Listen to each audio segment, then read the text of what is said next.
The Chevalier of discs combines the elemental energies of fire and earth, which on an esoteric level represents a blend of action and structure. Hello, I'm Michael J. Auger, creator of the Allcento Tarot. The combination of the active intensity of fire tempered with the structured and grounded aspects of earth results in an archetype with a slow and steady drive. The Visconti-Sforza Madrone Tarot, also referred to as the Carrie Yale deck, has both a male and female version of the Knight of Coins. Both of their horses trot forward to the right, although the male knight is turned back towards the left.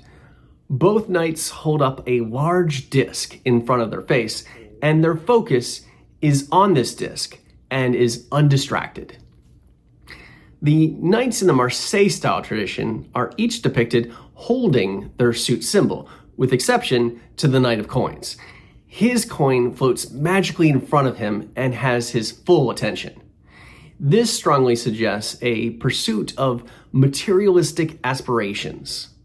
The design at the center of the coin tilts slightly to the right, suggesting steady forward movement that the knight is compelled to follow, but may also be just out of reach. When we are consumed by materialistic concerns, we can never have enough. The Hermetic Order of the Golden Dawn described this archetype as the Lord of the wide and fertile land and King of the spirits of earth. He is depicted mounted on a brown horse, standing on fertile land with ripened corn. His crest is the winged head of a stag. And just as the stag loses and regrows its antlers each year, this archetype understands the regenerative cycles of nature. He is described by the Golden Dawn as clever and patient in material matters. However, he is also referred to as heavy and dull. And here is the Thoth version of this card, created by Aleister Crowley with the artistic help of Lady Frida Harris. Crowley describes this knight as a short and sturdy warrior whose helmet is thrown back because his focus is entirely confined to the production of food. He is armed with a flail, likely to thrash wheat instead of heads. He also holds a solid disc that represents nutrition. His Shire horse stands motionless on a cultivated farmland. Crowley says the success of this knight is due to their instinct and imitation of nature rather than their personal initiative or insight. When ill-dignified, Crowley describes those represented by this archetype as hopelessly stupid, meddlers of petty matters, and incapable of taking intelligent interest in anything outside themselves. Tell us how you really feel, Crowley. However, he also admits the character described by this card is exceedingly complex, capable of intelligent and creative ideas. Personally, I see this knight as having the personality of an inventor who tirelessly pursues their objective with staunch, unwavering dedication.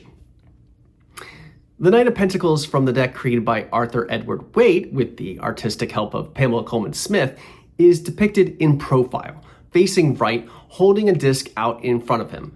But he looks past it, as if he's contemplating where to plant it. There are oak leaves attached to the crest of his helmet and horse's head that connect him with the earth element. This is the least exciting of the knights, but the red bridle on his horse still hints at his connection with the element of fire. Waite describes him as responsible, honest, and honorable in a basic and material way, but also capable of making useful discoveries. And here's the Chevalier of discs from the Allcento Tarot. He sits facing left on a dark steed that stands motionless on fertile ground. Similar to his heavy-set horse, he's slow to start new tasks, but when he does, he continues in a reliable manner, sure and steady until the job is completed. He has nothing to prove and keeps opinions to himself. He's smarter than he looks and is the most moderate, stable, and down to earth of all the knights.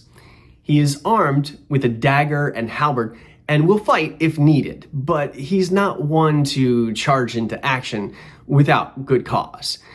He's more concerned with practical matters and considers the basic structure and order of things to be of the most importance. He's the only knight without a shield, but he has a clever mind, and if necessary, he can utilize his disc as protection.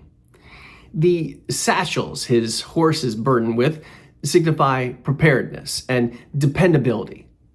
A unicursal hexagram can be seen on one of these satchels, which represents a harmony of masculine and feminine polarities, without which regeneration would not be possible. This knight is patient, practical, reliable, and unhurried, but also open-minded and imaginative.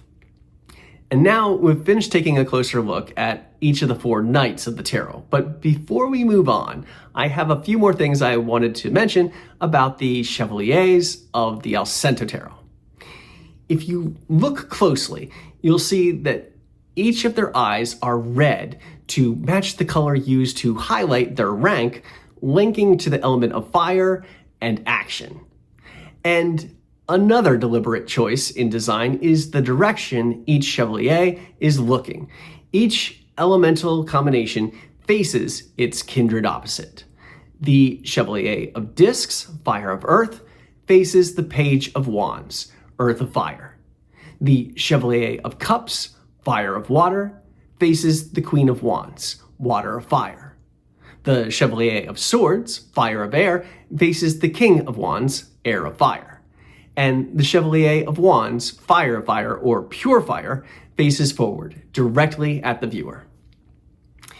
If you enjoy watching these videos, please be sure to let me know in the comments, and make sure to give this episode a thumbs up. I truly appreciate it. As always, I invite you to visit my website, offbeatartwork.com, where you can browse and collect my offbeat artwork, and as well, schedule a tarot reading with yours truly, should you so be compelled.